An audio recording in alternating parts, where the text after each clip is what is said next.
What did we learn from Ryan Day on Wednesday at the Woody Hayes Athletic Center? Let's get into it on the podcast daily for Thursday, which is when it is right now. That's Bill Landis and Jeremy Birmingham. I am Austin Ward. So we covered the signing class. There may still be a lot of work or some work to do moving forward, certainly in the portal. But the roster management season, the coaching conversations, the Cotton Bowl, Devin Brown starting in it, all of that was also covered in a double intermission, hour-and-a-half long press conference with Ryan Day. Overdue and thankful that we got it. Appreciate Ohio State and Ryan Day making that accommodation to get us the information that we need. So, Bill, what did you leave with on Wednesday thinking about? A few things. Still, no clarity, I think, on a couple of important players in terms of, bowl opt-ins, opt-outs, whichever way you want to frame it. Specifically, Trevion Henderson, JT Tuimoloau, Marvin Harrison Jr., was there another one?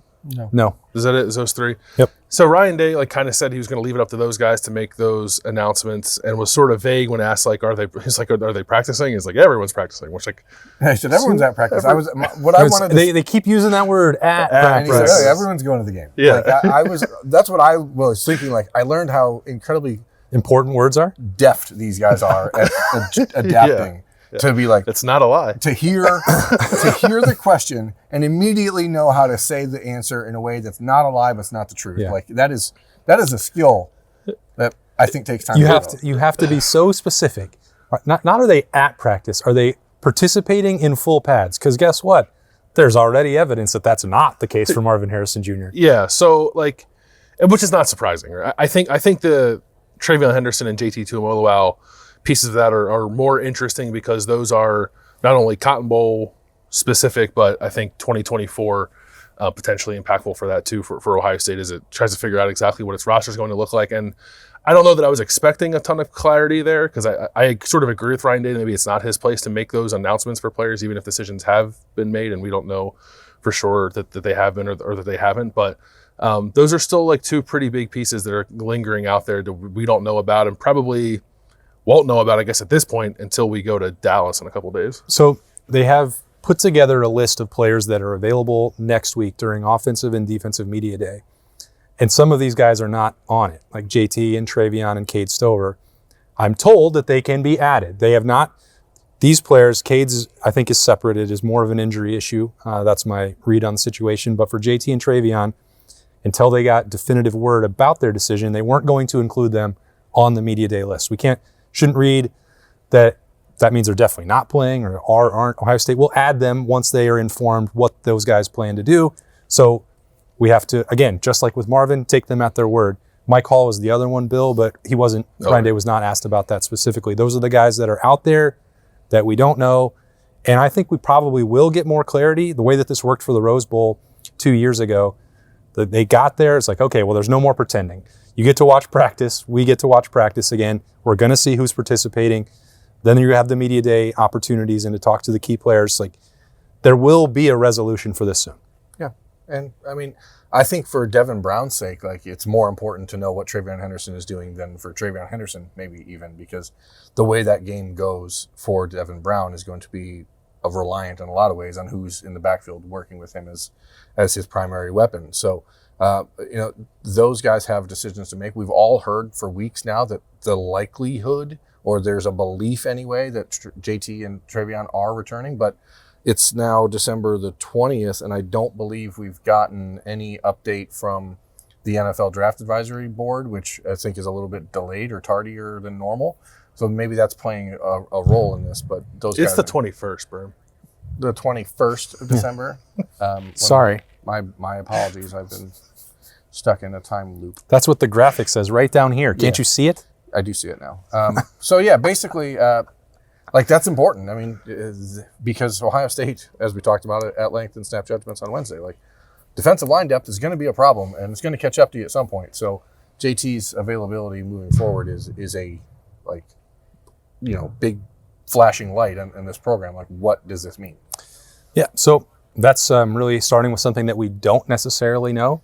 And Ryan Day was, I think, a little evasive again, and I didn't expect it to really be any different about if there are coaching moves in the works for Ohio State.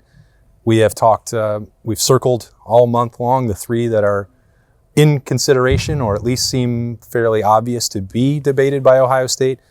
Nothing has happened at this point, and doesn't appear like it will until after the Cotton Bowl, if it comes to Parker Fleming remaining with Ohio State, Corey Dennis, who has a contract expiring in January, and I believe that situation is the same for Larry Johnson as well. Although Ryan Day was asked directly over the series of multiple questions about Larry Johnson, about defensive line recruiting, about JT and Jack, if he expected Larry Johnson back next year, and he said yes. He did. And I want to acknowledge the difficulty in making that decision, right? Especially as we talked about when recruits tend, and not only recruits, like players on the roster are so tied, I think, emotionally to a position coach as Larry Johnson's room is to him. It's a very delicate situation that Ryan Day has to handle as such. Like, I don't think he could just go up to the podium and say, like, see you later, Larry. Thanks for your years of service. Don't let the door hit you on the way out. We're going to bring in a new defensive line coach. Like, it has to be handled differently than that. And there probably needs to be, for that position in particular, some sort of transitional period, I think, where maybe Larry Johnson and another defensive line coach are on the staff at the same time, if not in a full-time assistance role, at least like it's clear where that's going, so you can tell recruits, so you can tell guys who are on the roster. But in the meantime, like, Ryan Day can't get into all that nuance, I guess, at a press conference. So he has to say, like, Larry's definitely going to be back next year. I don't know that I'm necessarily going to hold him to that, and nor will I hold Larry Johnson to that if Larry decides a month from now that he'd like to hang up the whistle and go be a grandpa and enjoy his life. So we'll see where that goes. I think he was kind of put on the spot. Ryan Day wasn't had to answer it that way. I'm a little more interested in what's going to happen with the Parker Fleming position, and if Ryan Day is going to truly balance out his staff, because I think that's the most important thing here is making sure offense and defense are resourced evenly. And at the moment they're not, and I think that needs to change. There's a world where the Parker Fleming role can be used for a second defensive line coach. 5 months ago, 6 months ago, last week, would I have said that's the case?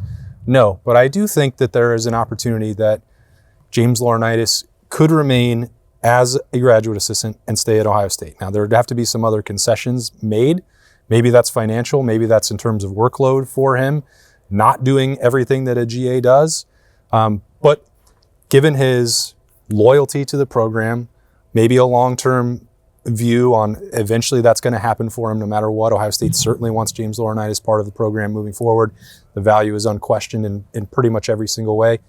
Maybe Ohio State has the flexibility to pursue something like a transition plan with a second defensive line coach. I don't know. I'm seeing it more as a possibility than certainly I did a few days ago. We'll see what transpires there. I mean, something has to move at some point. How long was Brian Hartline on the staff before he became the full-time wide receiver? 3 years? No, I believe it was 2. Yeah. So I mean, I think there's a blueprint for how that can go for James Laurinaitis. We also, when Jim Knowles signed at Ohio State 2 years ago, it was a 2-year deal, right? So that's never been discussed. And he's one of those names that we've heard about at A&M maybe being. I believe Jim Knowles signed a 3-year deal. Yeah. So I mean, he maybe this is like the team option or something. I don't know, but it seems like Ohio State is very happy with the work he's done and wants to keep him as the cog that moves the defense. So now you have to give him the resources around him to make this a better group. And when you have a full-time special teams coordinator that isn't really active on the recruiting front and isn't really doing much. I mean, he helps with safety play. Parker Fleming does other things, but the title and the job could be much more satisfactorily deployed elsewhere. And I see no world where that move doesn't happen for Ohio State. And I understand people wanting it to happen now because of leading up signing day, but Ryan Day, and we joked about it on Wednesday mornings daily, he's not going to fire people 5 days before Christmas. So, this is a conversation, I think. But now it's only 4 days until Christmas. I think you will now. Going to wait until Christmas. With signing day over, with the bowl game next Friday, I think you have a 10-day window here, 9-day window, where there's going to be some tough conversations. It was 2021. We found out that Matt Barnes was leaving the Ohio State coaching staff in California, the day of the Rose Bowl, right? So, I think that's the timeline people should be operating under. And while it may be frustrating, it goes back to what I said on the snap judgments on Wednesday. Ryan Day wants to win. He's not going to sit here and look at something that clearly doesn't fit what he's doing or what he wants and keep it. No, I think that's a fair point. I believe I had a conversation with Matt Barnes the day before the Rose Bowl, and it was like, I'll talk to you after the game. And then he walked up. I remember we were in the tunnel, and I was like, well, I already wrote that you were leaving. Yeah. And then he was like, I'm going to Memphis. And I'm like, thanks for the confirmation. We're good. So those things did happen, and everybody knows it because it is not, I'm firmly in the camp that first move should have happened already. I don't agree with waiting until the bowl game. Yeah, I mean, you didn't have to wait till 5 days before Christmas. You could have done it 25 days before Christmas. I could have. And the part of this that, because the carousel is spinning, not only does it impact who Ohio State could hire and pursue, but if you're trying to find other landing spots for, I don't know, a quarterback's coach that maybe you want to upgrade or replace or whatever, like those chairs are being grabbed up too. Like, this game is played at an earlier time of the year than even 2 years ago. And I think I personally believe just a folly to put off something that's one of your favorite expressions, Burn. If it's going to happen eventually, it may as well happen now. And I think starting this month with that step maybe would have changed the way I viewed everything that happened this month. Maybe not. I like to think that it would, because all I was saying earlier was urgency and maximizing opportunity. And I think that that's a specific one that Ohio State did not. Nothing can be done about it now, and they may well still make that move and then hit a huge home run grand slam with the next hire, and all of the angst that I was feeling, or maybe America was feeling, or Buckeye Nation, like, well, that was dumb. You just wasted a lot of time and energy on that. Maybe so. I make mistakes all the time, but the game has changed. We talked about that with recruiting. We talked about it with the transfer portal. That's true with the coaching staff. I think it's also true, however, that the brand of Ohio State is still big enough to influence other schools when they say, hey, I can bring in an assistant from Ohio State. Mm-hmm. Or B, when a coach who may be comfortable in the current situation is approached by Ohio State and says, hey, we have an opportunity. Like, there's only a couple brands in college football that I don't know that window ever really closes for. Yeah, I would say Ohio State's one of them. You're probably right. I also think maybe the timeline is slightly different if you're looking for position coaches and not necessarily coordinators. And obviously, if they move on for Parker Fleming, they need a special teams coordinator. But as Austin has said multiple times, I think there's one. His office is right over there. That solution could come from in-house, and you're not looking for a special teams coordinator on the open market necessarily. So if you're just looking for position coaches, I still would have liked to see more urgency, but I think the coaching market is such that that's a little easier to be patient with that than it would be to go get like the best coordinator available. All right, you guys both make good points. I'll calm down. Okay. So this is the first time that we've heard from Ryan Day about Devin Brown. The players, when we talked to them a week ago that have watched him in practice, were absolutely raving about that. It certainly feels like he's taking the opportunity to get these extra reps and be the unquestioned starter for the Cotton Bowl to heart and making the most of his own opportunities. Bill, what did you think of the evaluation that we got from Ryan Day and I guess maybe the improvement from August until what they've seen in the last 10 days or so in here? Yeah, he seemed excited and encouraged by it. I think it was interesting to me that he was asked, like, are you going to use this as an opportunity to play both Devin and Lincoln? And he didn't say no, but he kind of said, like, this is Devin's show to run the offense, to show us that he can do it. He was quick to remind us all that it was close between Devin Brown and Kyle McCord initially when they were trying to figure out who this team's starting quarterback was going to be. And I think it's evident, like, both in what Ryan Day has said at the podium, and I think in conversations we've had, that Ryan Day has always believed Devin Brown has a lot of talent. It's harnessing that talent and finding a level of consistency that I think were the steps that Devin needed to take. And whether that's just a couple of months of maturity or being free from the pressure of a quarterback competition and not always having to look over your shoulder, it does seem like Devin has found, I don't want to say like the necessary level of consistency, but probably a better level of consistency than what he had in the summer. And I just heard a thing on Rivals, like going back and looking through all of Devin's snaps from this year, and it's 72 snaps. It's not a lot to go off of, but there's some really encouraging stuff in there. If you break it down like snap by snap, there's some stuff you're just like, whoa, that doesn't look very good.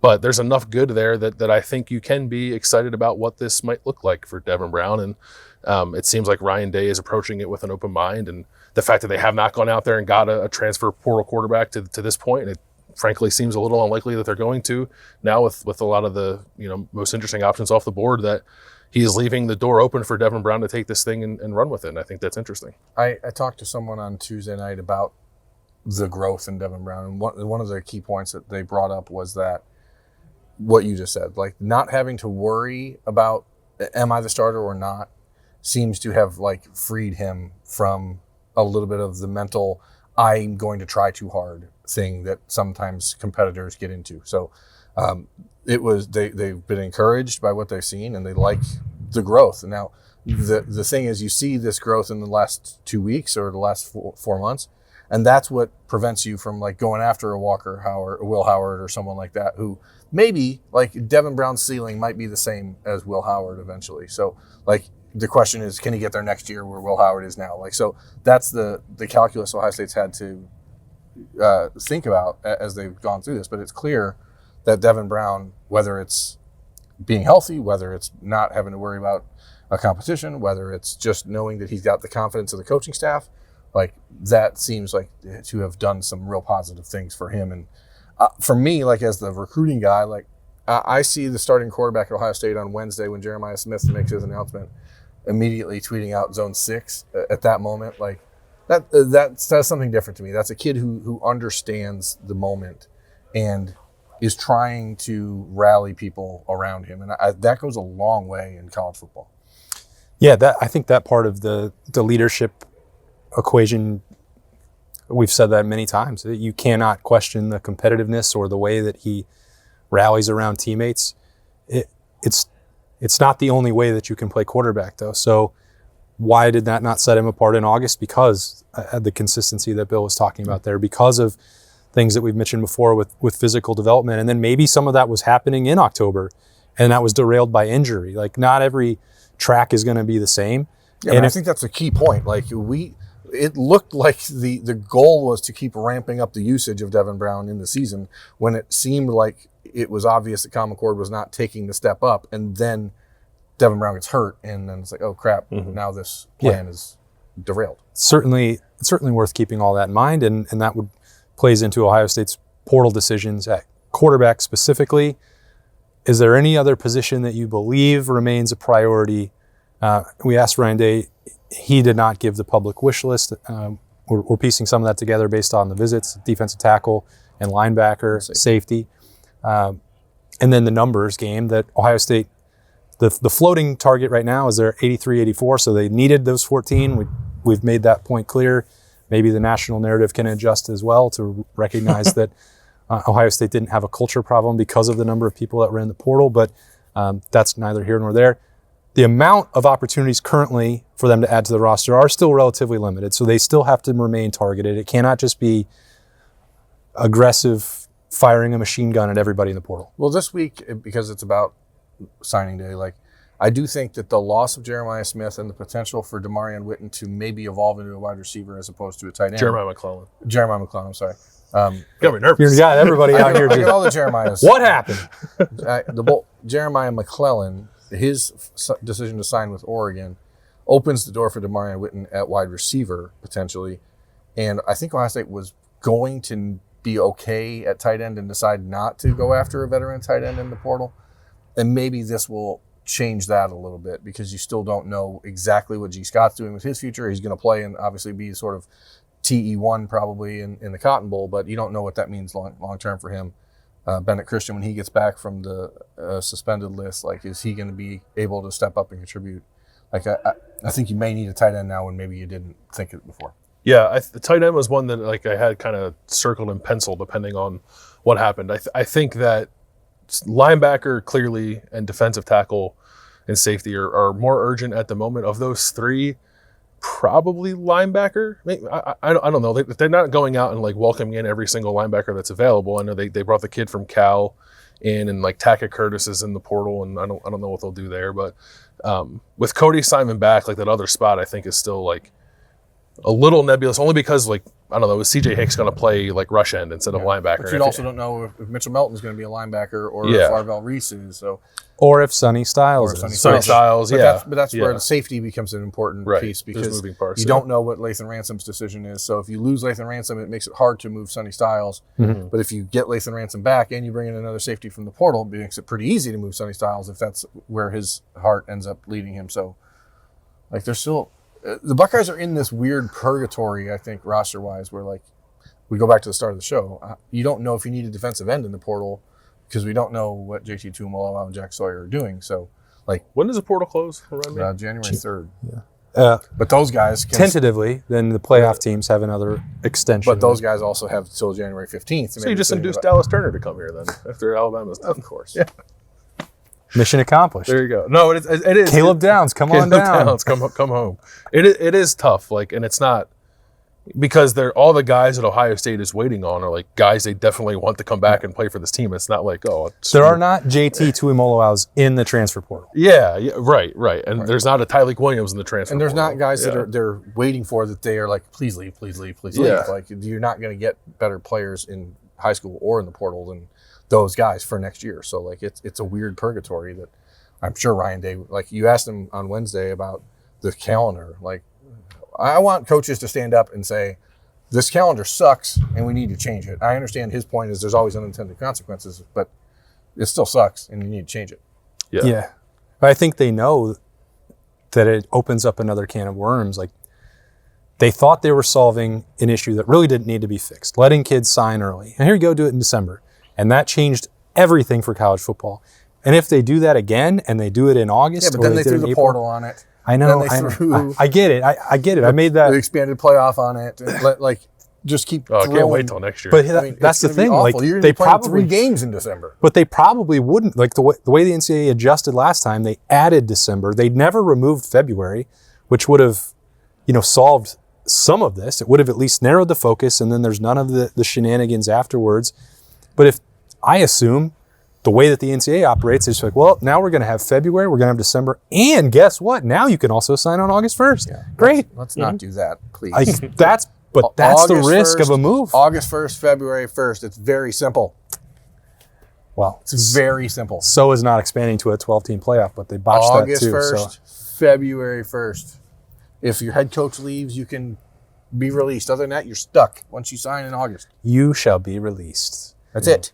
And that's the end of the podcast daily for Thursday morning as well. We appreciate you spending part of your day with us on the podcast. That's Bill Landis and Jeremy Birmingham. I'm Austin Ward. We got a lot more coming as we get ready to head down to Dallas for the Cotton Bowl. Ryan Day and the Buckeyes against Missouri a week from Friday night. Enjoy the rest of your day, and we'll talk to you tomorrow.